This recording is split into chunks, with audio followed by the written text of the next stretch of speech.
بسم اللہ الرحمن الرحیم نحمدہ ونصلی علی رسولہ الکریم اما بعد۔ ناظرین گرامی، ابھی چند روز قبل ایک مسابقے میں جانے کا اتفاق ہوا۔ وہاں پہ ایک صاحب کی جانب سے عجیب بات سننے میں آئی۔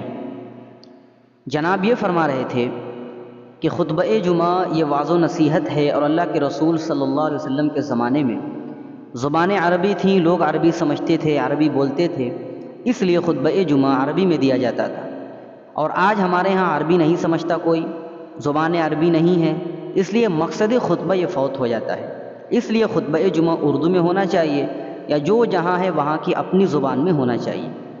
میں نے سوچا کہ اس مسئلے کی تھوڑی سی وضاحت آپ کے سامنے رکھ دوں تاکہ مسئلے کی تنقیح ہو سکے۔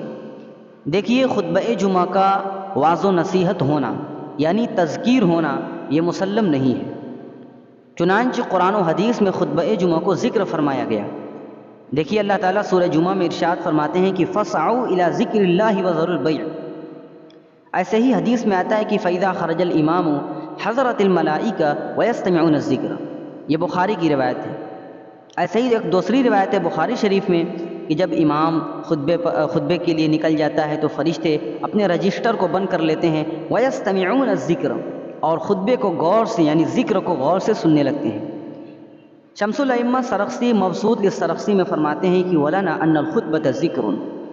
اسی طریقے سے آپ غور کیجئے کہ فقہاء رحمہ اللہ کا اس بات پر اتفاق ہے کہ خطبہ جمعہ یا شرائط جمعہ میں سے ہے، اور علامہ ابن الحمام رحمہ اللہ نے اس بات پر اجماع نقل کیا ہے۔ اگر خطبے کا مقصد واضح و نصیحت ہوتا تو پھر اس کو شرائط جمعہ میں داخل کیوں کیا گیا ہے اور ادائے جمعہ کو اس پر موقوف کیا گیا ہے؟ اسی طریقے سے آپ غور کیجئے تو خطبہ جمعہ کا ظہر کے وقت میں ہونا یہ شرط ہے، کما فی عامۃ الکتب۔ اگر خطبے کا مقصد واضح و نصیحت ہوتا تو پھر اس کے لیے ظہر کے وقت کی تخصیص کیوں کی گئی؟ اگر کوئی زوال سے پہلے خطبہ دے دے، بعد زوال نماز پڑھے تو بالکل کوئی حرج نہیں ہونی چاہیے، لیکن ایسی صورت میں فقہا فرماتے ہیں کہ غیر صحیح ہوگا۔ اسی طریقے سے خطبہ اور جمعہ کے درمیان یعنی خطبہ اور نماز کے درمیان اگر معتد بھی فصل ہو جائے تو خطبے کا اعادہ یہ ضروری ہوگا، اگرچہ سننے والے سب وہی ہوں۔ قضا ذکرہ فی البحر عن الخلاصہ۔ اگر واضح و نصیحت ہوتا اس کا مقصود تو اس اعادے کی کیا ضرورت تھی؟ اسی طریقے سے آپ دیکھیے، خطبہ یہ 2 رکعت کے قائم مقام ہے، کما فی البحر۔ خطبے کا سننا واجب ہے۔ خطبے کے دوران سلام کا جواب دینا، ذکر و اذکار کرنا، قرآن کی تلاوت کرنا، یہ سارے امور ناجائز ہیں۔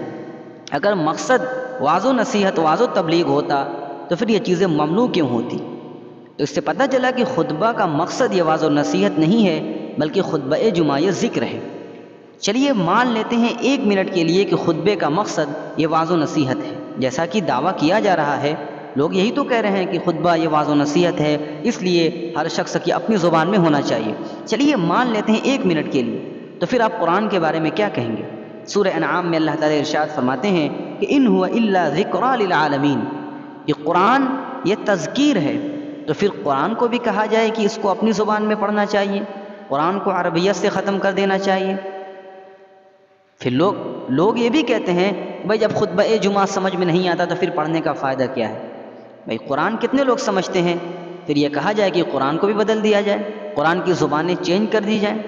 اذان کو کتنے لوگ سمجھتے ہیں؟ پھر اس پر بھی اعتراض ہوگا کہ اذان کو اردو میں کر دیا جائے، حی علی الصلاۃ کی جگہ آؤ نماز کی طرف، الصلاۃ خیر من النوم اس کا ترجمہ کیا جائے کہ لوگ سمجھیں۔ اس طریقے سے دیکھیں گے تو دین کی بالکل شکل ہی بگڑ جائے گی۔ عربی زبان ہمارا ایک شعار ہے۔ اب غور کیجئے، آپ صحابہ کے زمانے میں بہت سارے علاقے فتح ہوئے جہاں کی زبانیں عربی نہیں تھیں، اور آج سے زیادہ ضرورت تھی وہاں پہ واضح و تبلیغ کی، لیکن اس کے باوجود بھی کہیں کسی نے بھی عربی زبان کے علاوہ کسی اور زبان میں خطبہ جمعہ نہیں دیا۔ اسی لیے علماء فرماتے ہیں کہ عربی میں خطبے کا ہونا یہ سنت متوارثہ کی قبیل سے۔ اور جو لوگ کہتے ہیں کہ ہمیں سمجھ نہیں آتا، بھائی انہی کی آسانی کے لیے ہمارے یہاں ایک نظام بنا دیا گیا کہ خطبے سے پہلے خطبے کا خلاصہ اردو زبان میں پیش کر دیا جاتا ہے، لیکن لوگ اس وقت مسجد میں حاضر ہی نہیں ہوتے۔ لوگ آتے ہیں اس وقت جب امام صاحب رکوع میں جانے والے ہوں گے، کوئی اس وقت آئے اور کہے کہ ہمیں خطبہ سمجھ میں نہیں آتا، خطبے کا مقصد ہمیں نہیں حاصل ہوگا، پھر اس کو اپنا ہی علاج کرنا چاہیے۔ اللہ تعالیٰ میں دین کی صحیح سمجھ عطا فرمائے۔